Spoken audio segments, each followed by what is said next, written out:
Blog Talk Radio. Welcome to the Nonprofit Coach Podcast. Since 2010, the most listened to show in the nonprofit sector dedicated to helping your charity succeed.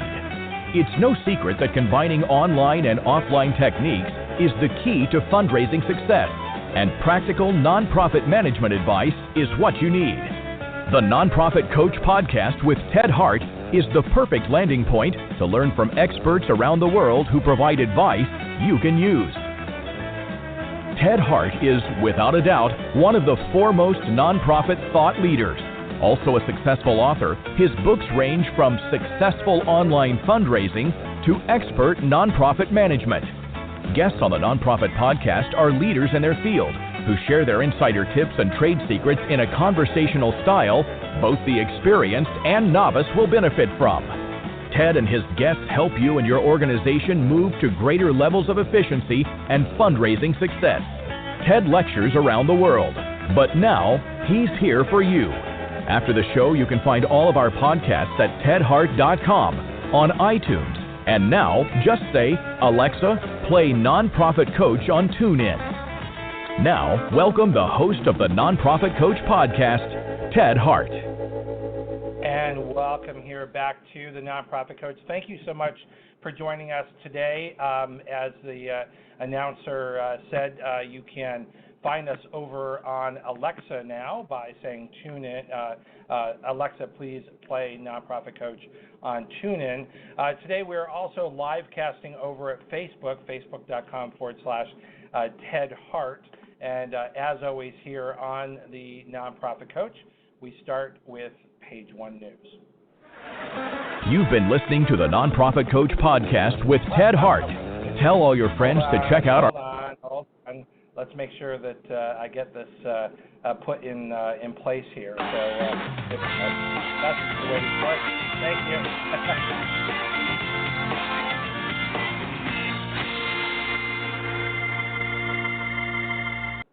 Just a little rusty here coming back from our summer break, but we are back here with the Nonprofit Coach, and we are live here with Ashley Gatewood, who is Communications and Marketing Manager over at CFRE International. Ashley, sorry for that little mix-up here in getting to Page 1 News, but I know you've got an awful lot to share with us, so bring us up to date on everything that's happening at CFRE International. Great. Well, thank you so much for having me on the program today. And it is a busy time for us. Today we released the names of the 206 new CFREs. So they're all people that became a CFRE in our most recent testing window. So massive congratulations to those 206 people who stepped up and made the commitment. Absolutely. Congratulations. 206 new CFREs. Yes, we're very excited. We also had, for the first time this year, new CFREs in Singapore, Israel, Germany, and Italy. So it's really wonderful to see people in other countries also put forward the commitment to professionalism and ethics in nonprofit fundraising. It's a very exciting time for us.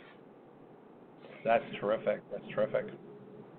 Our next application deadline is October 1st. So just about 2 weeks away, and that is our final application deadline in 2019. It can be a really great time to submit your application if you have any professional development budget that's use or lose for 2019. So talk to your boss. We do have 52% of CFREs telling us that their boss contributes funds towards part or all of that certification cost, so it's always worth having that conversation to see if you can get that support. And we have a new webinar that we're debuting on September 26th, and for your listeners in Australia, this will be of interest. It is for CFREs in Australia talking about their CFRE journey, how they got started, approached the application, studied, and all of that good stuff. And that's the top news from us at the minute.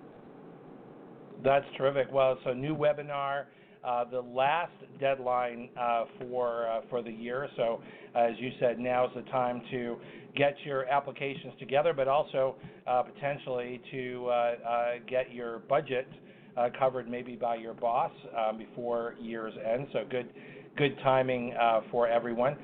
So Ashley, thank you so much for bringing us up to date on CFRE International, and we look forward to having you back here on the Nonprofit Coach. All right, wonderful. Thank you for the opportunity, and take care. You bet.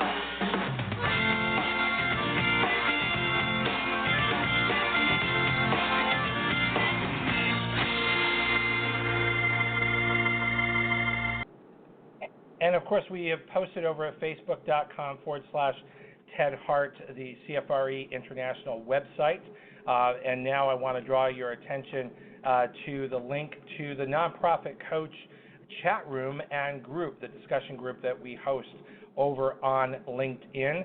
We now have, as of today, 3,077 members in the Nonprofit Coach People-to-People Fundraising discussion group. So if you've not already joined, please follow the link. Again, that's posted at facebook.com/Ted Hart. Join the discussion, and all of the professionals who share updates, information, education, new research. So that's what the discussion group is for, is to keep us all up to date on content and information in between Nonprofit Coach live shows. And of course, you can always listen to all of the Nonprofit Coach podcasts, of which there are now over 200 podcasts on various topics over at tedhart.com. So that's going to do it for Page One News today, because we want to save as much time as we can for Alex Brovey, who is going to be joining us right now over on Page Two.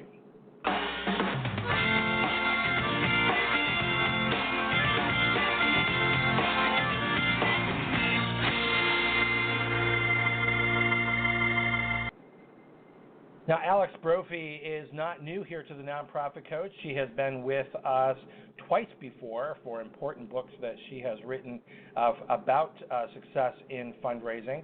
Alex is Senior Director of Gift Planning at Northwell Health Foundation in New Hyde Park, New York. Alex has worked in gift planning for 20 years at 4 nonprofit organizations, and Alex is a past board member and treasurer of the National Association of Charitable Gift Planners, where she serves as chair of its Leadership Institute. She is President Emeritus of the Philanthropic Giving Group of Greater New York in New York City, and has been an instructor for Planned Giving Certificate Program at Molloy College. More importantly for us here in our topics here at the Nonprofit Coach is that her first book was Zen and the Art of Fundraising, 8 Pillars of Success, that was published back in March of 2018. It was so successful, and Alex had so much more to share, that she then wrote the second book, Zen and the Art of Fundraising, 8 More Pillars of Success, which was published in September of 2018. And of course, we covered both of those here on the Nonprofit Coach, and you can find those very successful podcasts over at tedhart.com. Our topic here today is Alex's third book in the trilogy, Zen and the Art of Fundraising, The Pillars in Practice, which was just published in March of 2019, is already a big success, which is not a surprise because, Alex, thank you for joining us here again on the Nonprofit Coach. You already had a following with the first 2 Zen books, and our topic today is a trilogy of great advice that leads to solid success in fundraising. Alex Brovey, welcome back here to the Nonprofit Coach. Oh, Ted, thank you so much. It's such a pleasure to be here. And before I forget to say it, congratulations to all the people who have the new CFRE. That's wonderful. Yeah, absolutely. It's always nice to continue education, right? That's right. That's right. And since you mentioned that, we'll mention again that the Nonprofit Coach is very supportive of CFRE and believe that it is a mark of distinction to stand voluntarily for exam and to stand with your peers in support of professional fundraising techniques and tactics. And so we do encourage everyone who can qualify to set for the CFRE exam to go to CFRE.org and certainly to obtain your certification. So, Alex, third book, where I'd like to start is The first 2 books were highly successful, and the podcasts that you did here on the Nonprofit Coach have been listened to by hundreds of people since you were on the show. So very clearly some of the most successful podcasts that we have had in the last year. The topic is resonating, the interest in success. But let's go back to the roots here. Why Zen and the art of fundraising? What is it about this concept of calm, of peace, of organization, this concept of Zen that drives us towards these pillars of success? You know, that's a great question, and I have to continuously ask myself that, Ted, because I have a type A personality. I'm trained as an attorney. I started my career as an estate planning attorney before becoming a full-time gift planner. And so I have some technical expertise. I know about the tax laws. I'm trained in that area. I can think very strategically. I put together plans that have some complex parts to them. And as I sat there last year with 2 decades of experience, I thought, what is this what truly makes me successful as a fundraiser? Or to ask the question a different way, what makes fundraisers successful? And if you're successful, that means you're enjoying it. And if you're enjoying it, that means you want to keep doing it. And we want to keep doing it to fulfill our charity's missions, right? So I kind of challenged myself after 2 decades. I thought it was time to kind of reset and figure out what I wanted to do with the rest of my career and why I'm doing what I'm doing. And I thought about the traits that were most successful, and I probably wrote them down on the back of a napkin, like all good books and theorems and things start over time. I probably jotted a couple down, and I came up with the first 8, which I thought were it. And so that was the book that Stephen Mill at Charity Channel Press kindly published, saying it was new. No one had thought about it from that point of view, what makes you successful. And then as I started writing that book, I realized, gosh, there were a couple more traits. I missed a few, so I had a second book with 8 more pillars of success. And then I was challenged by a couple colleagues, including Ron Brown, who's a very respected fundraiser and gift planner in the New York City metropolitan area. And he said to me, yeah, your traits and pillars are wonderful, Alex, but how can you show us how these really work in practice? And not just in the easy cases, but in the difficult cases. Like, how do these pillars help us resolve situations and become successful? Right. Well, and we're going to get into the pillars in practice. But before we actually, get to the 16 pillars and what they mean and how they help organize your approach and the success that you can have, I'm very curious, and I'm sure that my listeners are as well, in, the definition of Zen is a feeling of peacefulness, of relaxation, to have a Zen experience. But it also emphasizes, and I think this is, for me, where the pillars come in, is that you're able, let me back up one step further and say that, I don't think a lot of fundraisers in sort of the manic throes of fundraising necessarily see their day-to-day activities as peaceful and relaxing. It's not, like going to a country club every time that you go to work. I don't think that's how most people view it. But, Zen emphasizes rigorous self-control and insight into the nature of things and people and an expression of that in your daily life. And that's what I see in the pillars, is that by in the review of the pillars and the utilization and the understanding of the pillars, that you bring Zen to your fundraising success by learning how to emphasize self-control and insight and that personal expression of that in a day-to-day life. And that's what will ultimately bring success, is that, when you are peaceful and in control and you're able to see things as they really are, as opposed to, maybe the wishful thinking of the way you'd like them to be, that actually attracts more success to you. So that's why I wanted to sort of take a step back to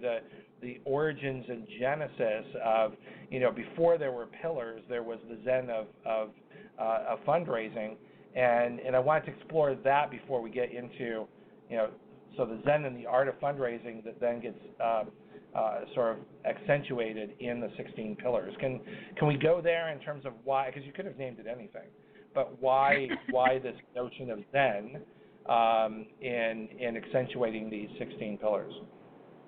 Sure. So fundraisers that have the end of a fiscal year coming up at the end of this month in a mere 13 days or at the end of this calendar year or whenever, no, it doesn't seem like a very Zen time. It's sort of the opposite of Zen, which is, I think your word, Ted, was frenzied.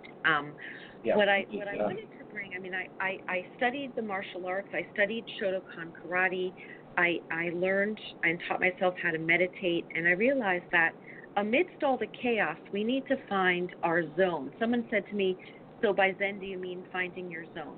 Well, sure. That's one way that each person can define it, because how I define Zen isn't necessarily, Ted, how you or all the rest of the fundraisers listening would define Zen. But it's one of those things where you know it when you're in it. So you know when you got off the phone with a donor, or maybe through the use of one of the pillars, you even know before you're about to make that call that you're ready. You've done everything to prepare.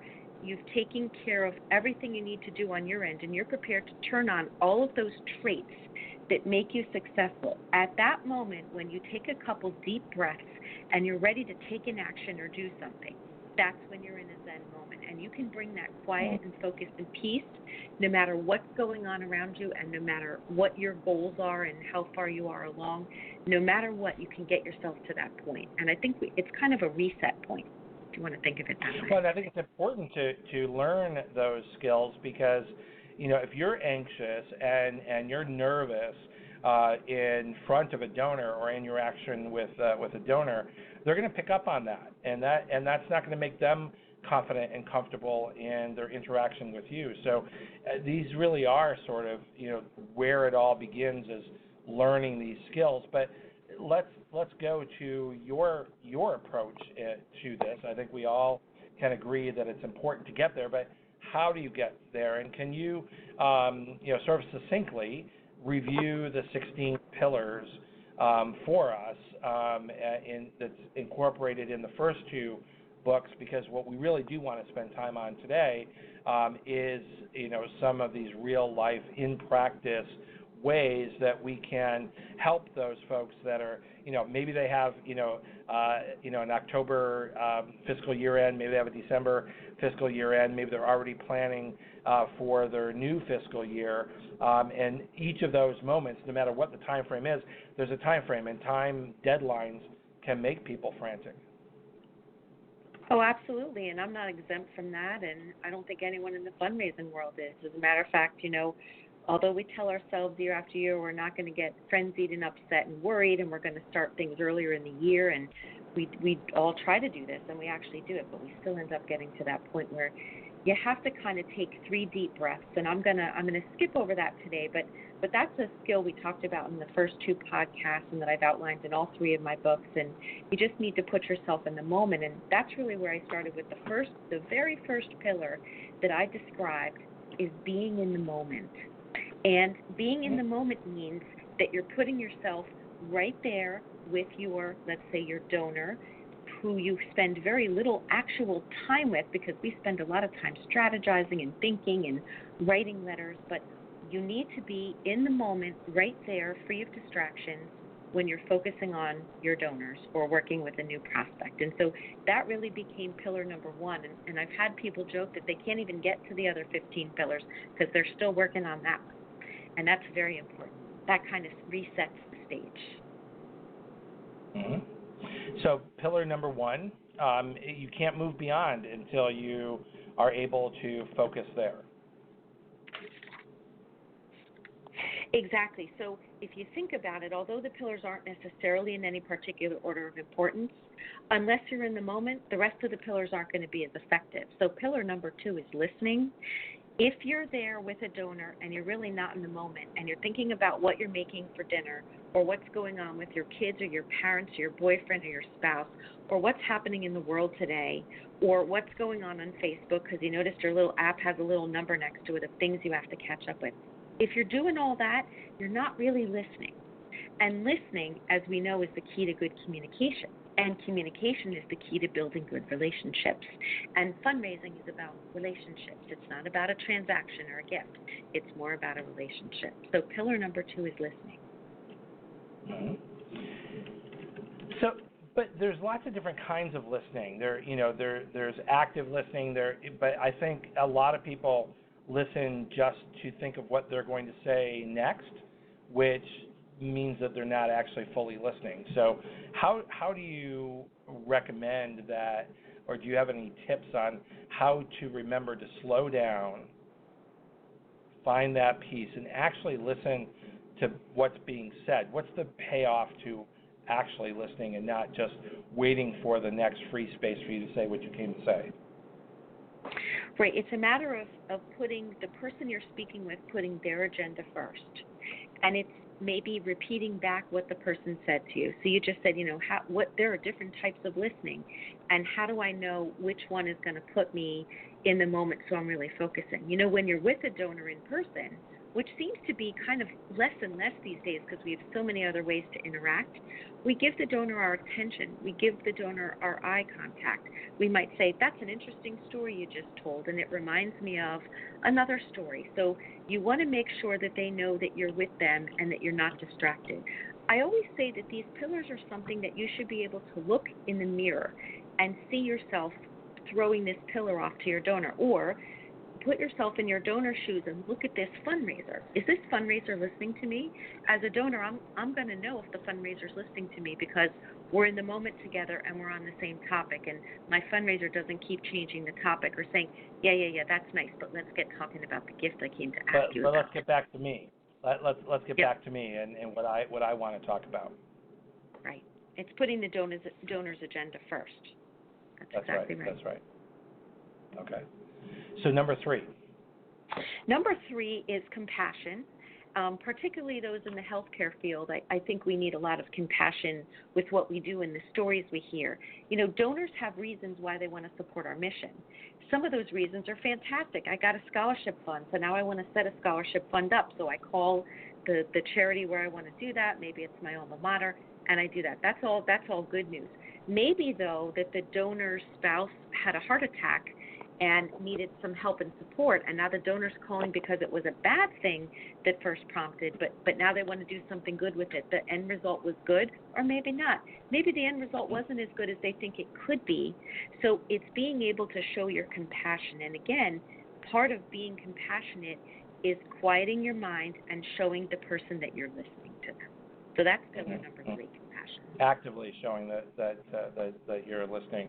So compassion is part of active listening. Absolutely. Number 4. So these are kind of building on each other, but yeah. So number 4 is curiosity, and this is one that you could fit in anywhere, but certainly I think we fundraisers are very curious. I mean, the number 1 question we ask and hopefully should ask is why. Why did you make this gift? Why have you given to our organization for 17 years? Maybe even after we establish a relationship, why do you give $100 every year? Or why do you always write out a check? Are you aware that there are other ways of giving? Or I call someone who hasn't given for a while and I say, how are you? And by the way, what's going on in your life? I've noticed that you're not giving. Why are you not giving? So it's continuing to ask why, it's continuing to be curious, and it's continuing to move the relationship on.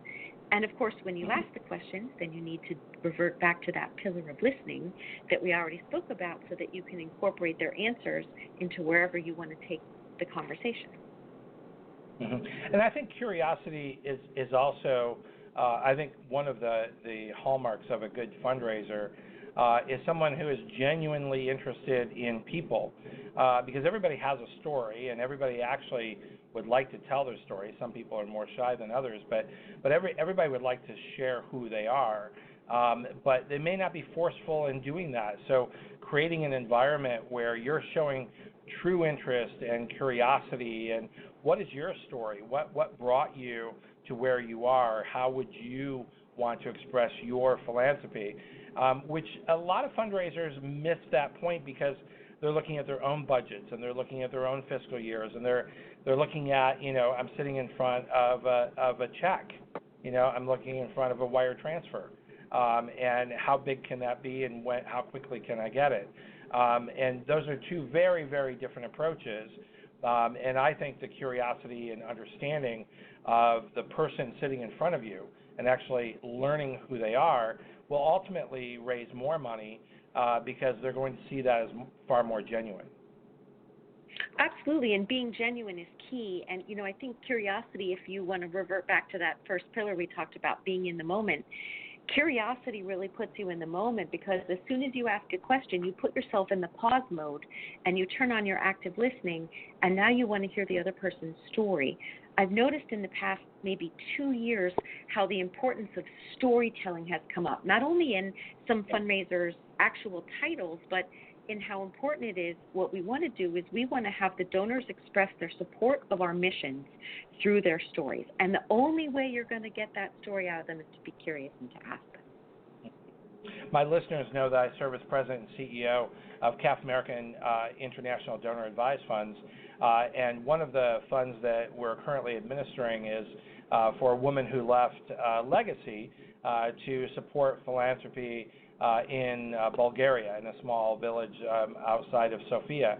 And one of the things that we have done is actually commissioned a journalist to research and write her life story, mainly because we believe that her life story will help guide us in appropriately administering the fund that she has left by understanding who she is and where she came from, more than we might just from the documents that she left for us with the legacy. So again, that life story, whether it's from someone who has passed and you're understanding it more in depth, or if you're sitting in front of them and they're telling you their story themselves, there are lots of hidden clues that may not even be evident to the philanthropist that can become extremely important to the gift.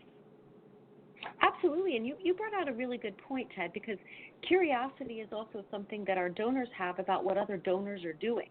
Or, Right. Why did this person give? They're going to extract that story. That's why you have someone who's trying to extract those details to be able to more completely tell her story. But, I think one of the things that we do in marketing when we do it well, the reason we want to tell these stories is because we know people are genuinely curious. Human beings and animals, but human beings are generally very curious, and they like to know what others are doing and why they did it. And if they can see themselves in those stories, which is part of what we want to do, then that's all the better, because they can see themselves making gifts as well.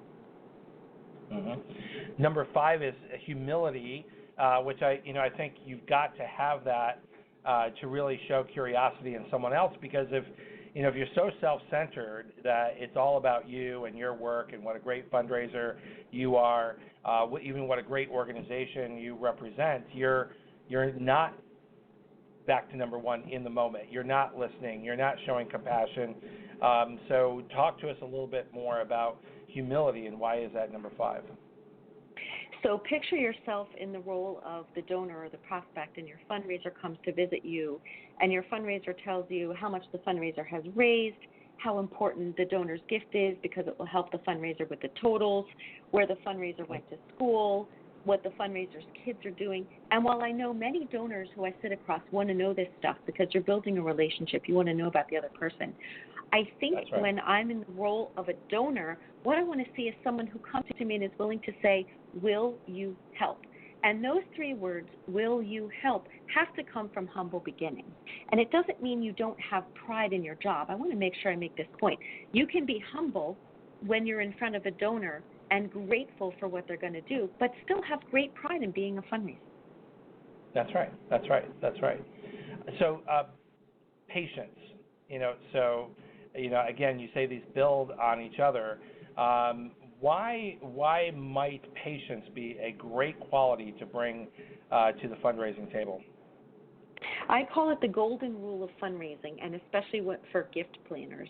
The golden rule of real estate is location, location, location. The golden rule of fundraising is many times patience, patience, patience. I mean, not too many of us can pick up the phone today, call a donor, ask for $100,000 and have the donor say yes, hang up the phone, and wire in $100,000, right? Right. If it were, Right. everyone would want to be a fundraiser. There would be no skill or no career in doing that if you could just always do that. So we often have to wait. And a hallmark of patience is putting someone else's goals and needs ahead of our own. So again, that fiscal year is coming, or the end of the calendar year is coming, and there are certain donors who I hope commit to us and make their gifts before the end of the year. Maybe I've already been patient with them. The great thing about patience, Ted, is that patience, I do believe, is a renewable resource. So you might have to get through the fiscal year. You might start to lose your patience with certain people or with certain processes. It's renewable. You tend to find more, and you tend to find them for the donors that want to stick with you. Again, you need to be curious. As you're being patient, you need to ask why. So if a donor says, I can't make the gift this year, but maybe next year, maybe an appropriate follow-up question would be, can I ask what's going on? And say, if that's your timeline, I'm happy to be patient and wait with you till it's a better time for you to do this. Can I ask what's going on? You know, what's going on in your life right now? So yeah, so it's I mean, that golden rule of patience applies all the time. Sometimes that might be the only pillar that we have to rely on in a particular tough day. Well, and I think one of the things that's important for fundraisers to understand is that donors give on their timetable, not yours. The complete artificial approach to, you know, the campaign runs for 3 months and we must have your gift by the end of that campaign, you know, in some ways organizes the thinking of donors, but in many ways is so completely arbitrary as to be meaningless, particularly to your largest donors who have been there before, who have, you know that there's going to be another campaign, that this, you know, this deadline is not the last opportunity, and I don't have to give before midnight tonight. So yeah, I think patience, you know, comes into sometimes you're answering questions over and over again, and sometimes donors are thinking about it and go away and come back and forget that they were thinking about it, because you're not the number one topic in their life. And showing patience and not sort of a short temper when it comes to you know, the sense that you're not giving my organization the time that they're due. Well, in fact, they're not due anything, and the money is not owed to you. So I think patience, you know, is a good measure of a good fundraiser. Someone who is really impatient, I think, is not likely to find great success in fundraising. No, and you certainly don't want the donor to ever feel you're impatient. I mean, you right. Can certainly ask why. You can certainly talk about the timeline. I think sometimes we create our own problems, and we create our own problems when it comes to not being patient. We set a timeline that we think is the right timeline for a particular gift, and maybe it's based on years of experience or something that we've read, or, you know, a particular donor with the gift they made in the past. We set a timeline, and then the donor, gosh darn it, the donor changes the timeline, because the timeline should really be the donors. And so patience is something it's something that you kind of need to have this pillar, whether you like it or not. But it's something that you can embrace and just realize, like you said, Ted, we have our timelines and the donors have theirs. And just because donor number one is my top donor doesn't mean my organization is their top charity, or that they aren't having health or other issues that prevents them from really focusing on it. That's why patience is number 7.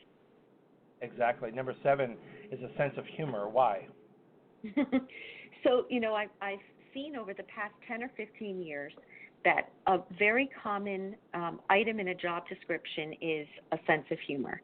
And so I started thinking about it the first time I saw it a number of years ago, and then I questioned myself, do I have a sense of humor, and does that come out? First of all, you have to be able to laugh at yourself. We're all human. We all make mistakes. It's okay to make them and recognize them and then try to learn from them and do better. You need to have a sense of humor with your donors, too. And some of them are very serious. They call you. They just want what the tax rate would be, or what their annuity rate would be, or what their recognition would be for this particular gift. They're not really interested in all the rest of the stuff. And, you know, that's where sometimes the sense of humor wins. I mean, if all else fails and the big donor that you needed says no, and you've waited and waited, you've listened, you've been curious, you're in the moment, you've done everything you could do, and nothing else helps, sometimes the last thing you can rely on is your sense of humor. Find a way to make a joke about it. Find a way to put the smile back on your face, because people can hear smiles. When you actually smile, people can hear them through the phone. They don't have to see you. So I'm smiling now, and I hope everyone can hear it. It's part of being positive. If I'm a donor, I want to interact with a positive fundraiser. And part of that is having a sense of humor. Right, and well, it also, as you said, it sends a signal, of acceptance of, if you have a sense of humor and you're enjoying the privilege of supporting a campaign, well, is the fundraiser also enjoying your company as someone who has chosen to be a philanthropist and to make a difference? So I agree. I think having a sense of humor, but also a sense of humor with understanding, sense of humor very much goes with patience, of, understanding that, everything is not as it seems, and the outcome and answer may be better than it seems today. Have the patience and the sense of humor to the messaging from the donor, because they may be having a bad day, or as you said, there may be something going on in their life at this moment that doesn't necessarily mean they're not going to give. It's just that this is not the time for them to have that conversation.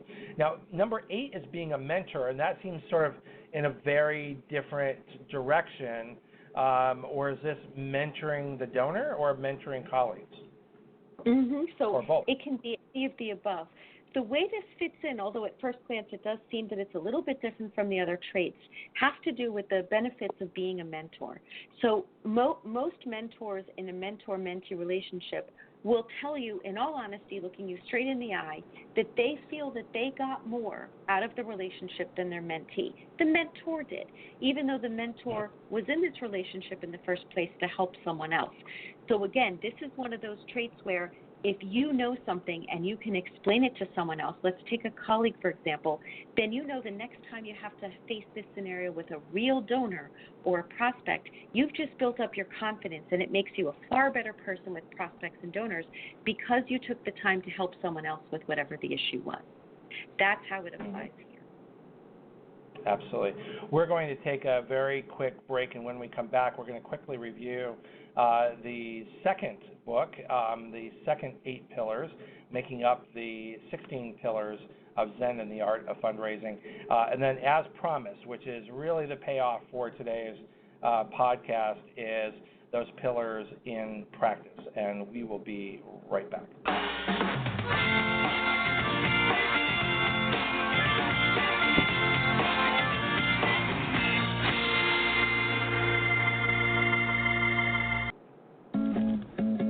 Life gets busy. Wouldn't it be nice to have a central place where you could save what's on your mind? With Google Keep, you can stay on top of your world by quickly and easily organizing everything you want to remember. No matter where you are. Finalize door list for Thursday's gig.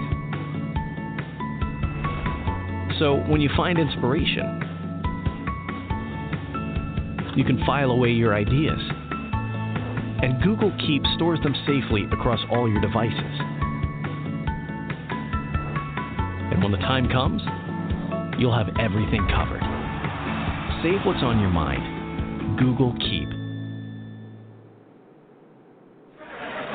Remember, our podcasts and archives are always free and always available 24 hours a day at tedhart.com, on iTunes, and now just say, Alexa, play Nonprofit Coach on TuneIn. Now back to the Nonprofit Coach podcast with Ted Hart. And we're here with Alex Brovey, Senior Director of Gift Planning at Northwell Health Foundation in New Hyde Park, New York, and the author of her third book, Zen and the Art of Fundraising, The Pillars in Practice. As promised before the break, we're going to jump right into pillar number 9, which is passion and why. Yes, and I hate to speed through passion, but we're going to make it just as good as we can so we can get to those examples. Passion is one of those things that's driving your donors. Passion is a renewable resource. You should have your own passion for your charitable organization. If you don't have it when you first start because you took a job, you can find it, and you find it in the stories that your donors tell and share with you, which is what sparks their passion for the charitable cause. And number 10 is honesty. It is. So again, if you put yourself on the other side of the table and you were your donor or your prospect, would you not want to deal with a fundraiser who's honest? So if something happens, if money needs to be put to a new use, if there's a change in whatever you've discussed with a donor or a prospect, you need to be honest and tell it to them straight. Don't try to walk around. Donors and prospects can see right through that, and being dishonest is an absolute way to ruin a relationship and stop the giving. Number 11 is courage. So I think fundraisers need to be courageous. This kind of goes along with courage, the two C's. We need to be courageous because we need to ask people for a gift. But I always caution myself, I'm not really asking someone for money. I'm asking someone to fulfill the mission. They do that through money, but money is part of it, because after the money comes in whatever form it takes, now, later, stock, a house, a check, a credit card gift, a text of $10, whatever form it takes, we want to make sure that we can tie that back into the charitable mission. And sometimes after you've made that very courageous ask, you need number 12, resilience. Absolutely. Sometimes the answer to an ask is no. And that causes us to step back and take a moment and think about it. Again, to listen, to be curious, to ask why. Resilience is the ability to pick yourself up, dust yourself off, and move on. And we need to do that as fundraisers because we aren't always going to get a yes to our ask. Number 13, acceptance. Yeah, so Ted, you mentioned acceptance a little while ago. Sometimes we just have to accept our donors when they give us a no, or accept them when they give us something less, or accept them when they need more time, or accept them when they ask a lot of questions. Sometimes some donors over a period of months or weeks will ask you the same question over and over. We need to accept them for where they are, accept their gifts when they give them, thank them, and be able to move on and continue to hone that relationship with them. Number 14, gratitude. Yeah, I was trying very carefully not to touch upon gratitude. Some might say gratitude should be the number one pillar, and it can. If that's your number one pillar, that's kind of where it all starts, right? It starts with being thankful to a donor for making that first gift.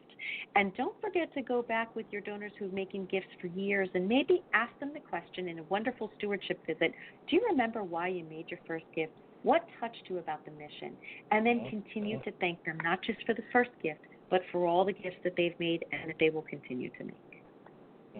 And I think, gratitude, another way to show gratitude within your organization, which I think is often missed, is sharing stories of gratitude with staff members and board members who sometimes get so close to the forest they forget the mission, they forget, all of the wonderful stories because they're focused on budget and they're focused on outcomes and maybe some problems that need to be solved. So I think gratitude is something that can be spread around and used in a lot of different ways and generally makes everyone better for it. Number 15 is positivity.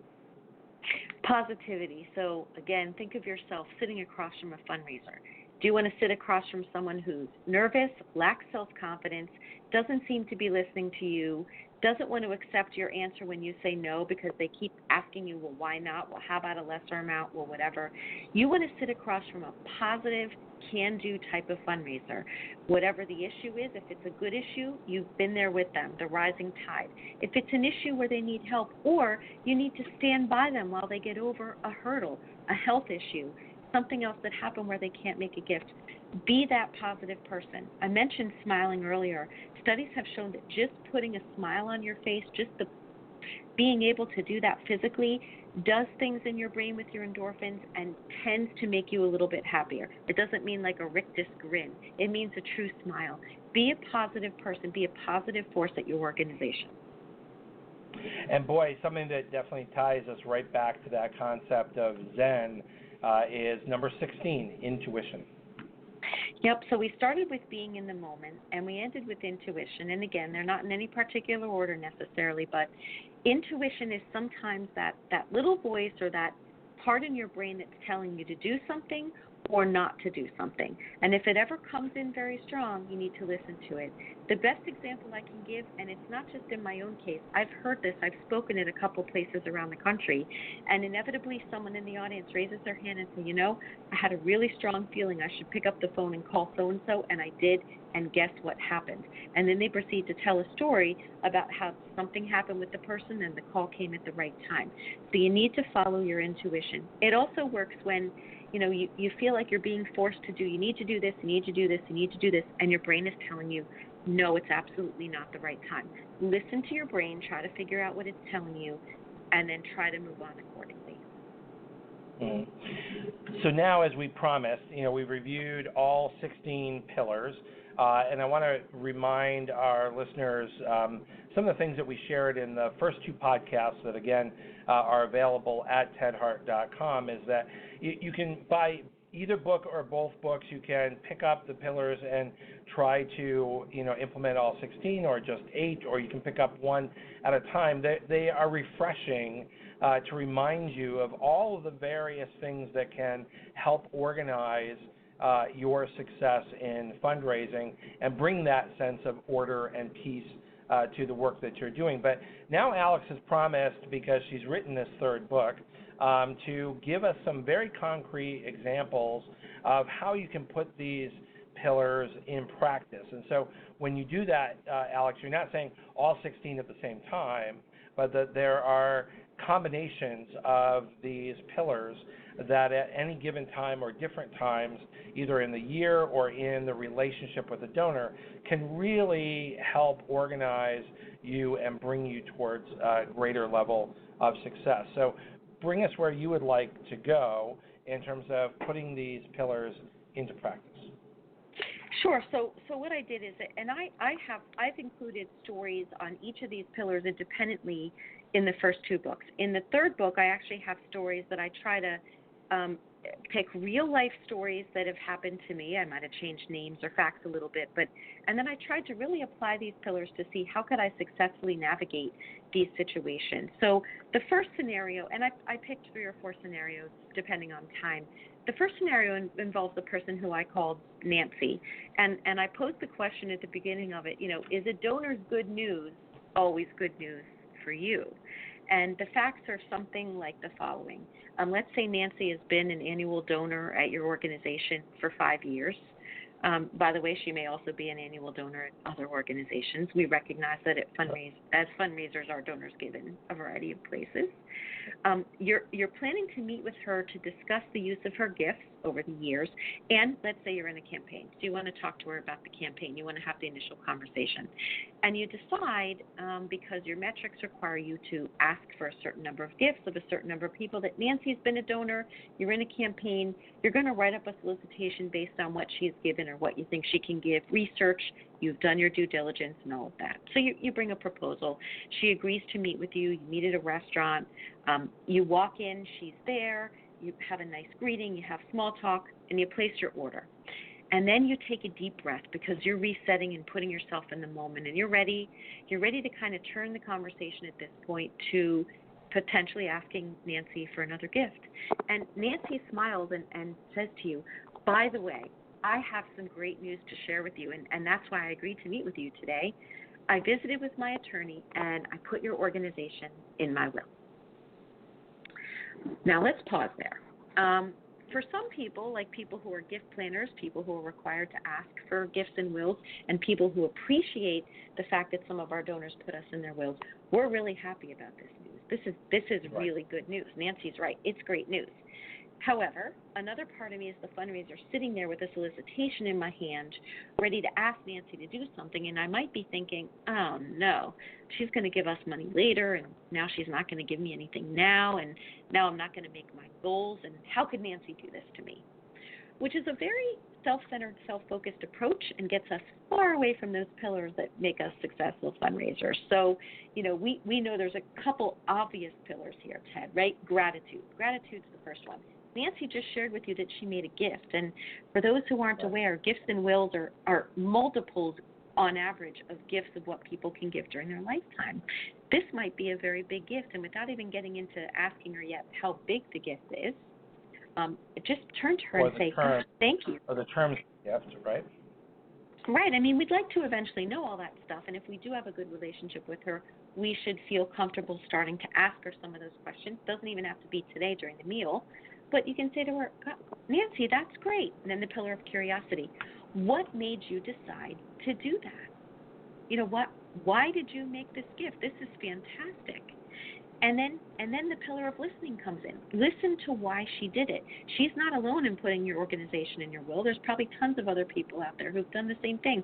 So here's a real live person in front of you. Be in the moment with her, express appreciation, and listen to her. This is not a case where you need to be patient yet. We'll get to the point of why you thought you were coming to the meeting. This is just a point of appreciating that based on some of those pillars. Now, the harder part comes in your brain where you're sitting there with a solicitation wondering, what should I do? So here's where pillars like acceptance, the pillar of courage, the pillar of being in the moment, again, celebrating her future gift that she's letting you know about now, all come into play. Nancy, can you tell me more about the gift? And and maybe Nancy says something because you're listening, you're being an active listener. Something like, well, I always knew I wanted to do something this big, but I know I can't do it now during my lifetime, so I'm going to set this up in my will so that I can do X. And you're listening to her and you're paying attention, and part of you is also thinking about the solicitation sitting next to you that you haven't given her to her yet. You can say, Nancy, this is a wonderful way. You've made gifts in the past. I want to tell you what we've done with those and fill you in. And you're committing to make this gift in the future, at some point in the future. And it would be wonderful if together, it doesn't have to be today, we can talk about how to tie all those in together. So we're talking about your giving and your legacy here at Northwell or the United Way or wherever the charity is that the fundraiser's working at. And then it's being, suppose you decide you don't want to take the solicitation out because you want to listen to her and she just told you about a gift. That's one decision. Maybe you let your intuition be your guide. Another decision might be, I'm going to pull it out and dust it off and say, I had no idea you were going to share this good news with me, Nancy. And I was thinking about the giving that you've done. I want to fill you in on a couple things that are going on at the organization that I know you care about based on your past giving. And I brought you something to look over for us to talk about over the coming days or weeks as you have time. But don't let that take me away from saying to you, I am sincerely thankful for your future gift. Wow, that's great. Yeah. Right, and what's happening there, which I think is part of what you're trying to help artful fundraisers focus on is having a real conversation. She's put something on the table. You do have something you'd like to discuss.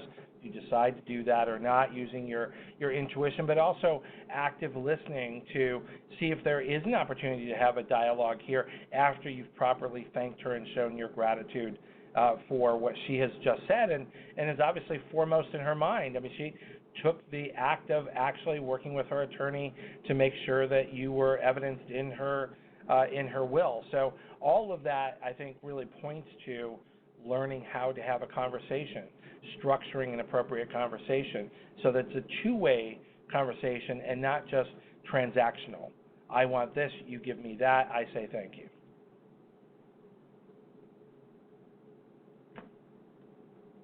That's exactly right. And okay. That's exactly right. And that's where those pillars can help you. The pillars that we went through one by one, that's exactly where they can help you be successful is they turn it more to your donor who's in front of you rather than you. And it sounds like your dog is enjoying the show and has lots to add to the conversation. He told me I should have mentioned a couple more pillars. I mean, we could go through all 16 for every single one of these, and we really could apply them, but I tried to pick and choose examples so that different pillars came to the forefront. And so should we turn to examples? Yeah. Alex, if you don't mind, because we only have about 6 minutes left, I was hoping that maybe you could actually speak to, because I was just very curious about Chapter 9 in your new book, Art and Zen and the Art of Fundraising, the Pillars in Practice, this concept of do as I say, not as I do, surviving inverse mentors. I thought that was very interesting to put in this book because, again, it looks to a different aspect of being successful in fundraising. Can you spend a couple of minutes and help us understand what surviving inverse mentors might be about? Sure, I'd be happy to. So one thing that we all have, we talked about being a mentor, and we spent a little time on that pillar. And being a mentor means that you are sharing knowledge with someone and you're also gaining something in return. Now, sometimes we're being mentors and sometimes we need to seek a mentor, right? So these are cases where you're seeking a mentor, or maybe you're not, but someone comes into your presence, into your fundraising life. So take, for example, your boss or a colleague that you need to work with, or perhaps someone who's on a committee. And this particular person is not displaying the pillars as you have learned them or as you understand them.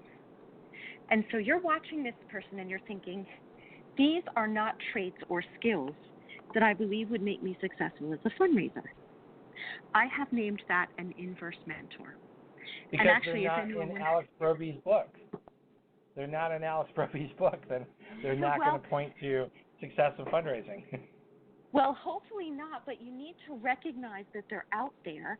These are the people that tell you to do something when you shouldn't. You were talking about, say what you will or do as I say, not as I do.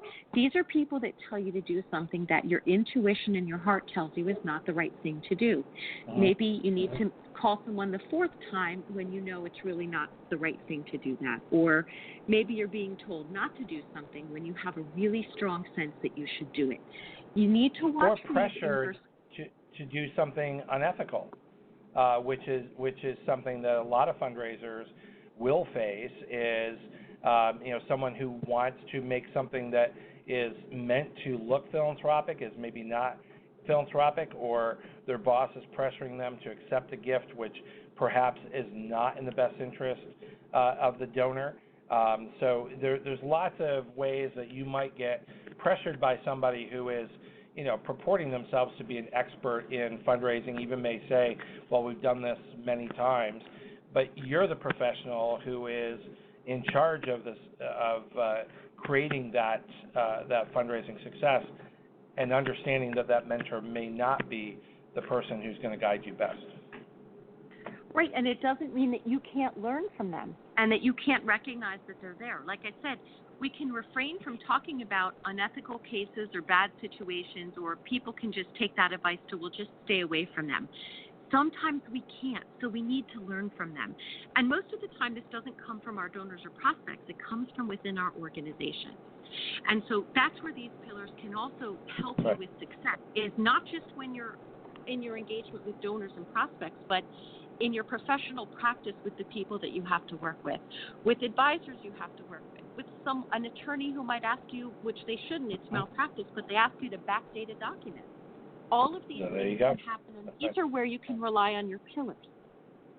That's right. Alex, we only have about 3 minutes left. The topic here is the trilogy of great advice. Can you sort of pull all this together? We've covered a lot of territory, 3 books, 16 pillars for success.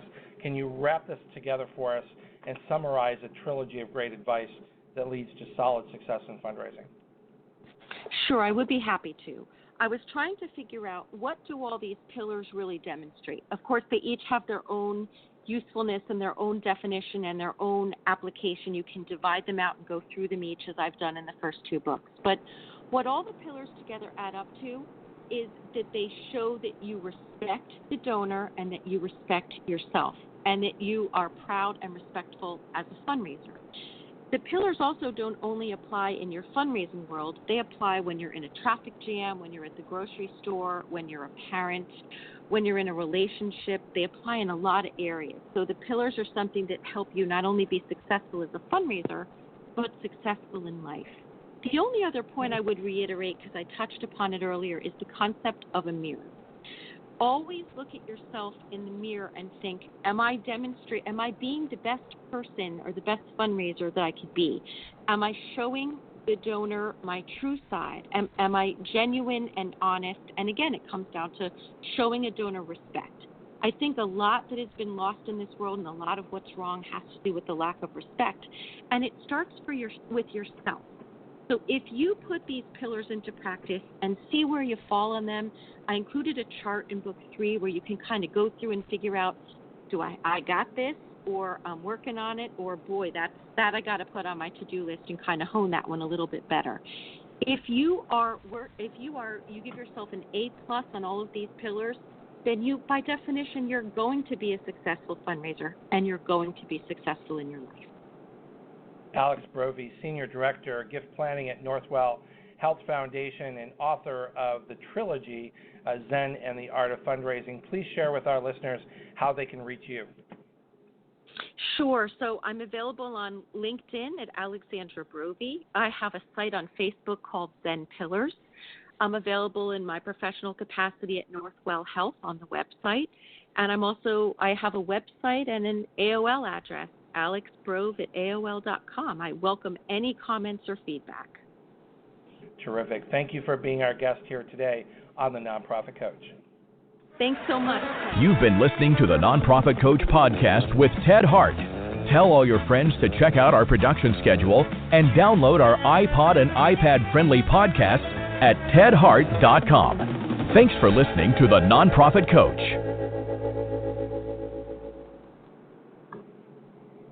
When it comes to cleaning your house, who doesn't wish un galán with a trust fund swept in and passed the mop to your evil stepmom like in the telenovelas? Hola, it's Chiquis here, and although life isn't always like in the soap operas, Fabuloso does bring a clean that's always over the top. Get your home dramatically clean anytime you like, without any evil mama drama. Just long-lasting lavender freshness. That's Fabuloso, taking the drama out of any mess. Fabuloso's 2 times concentrated formula provides 2 times more active ingredients versus non-concentrated Fabuloso Original. Use as directed.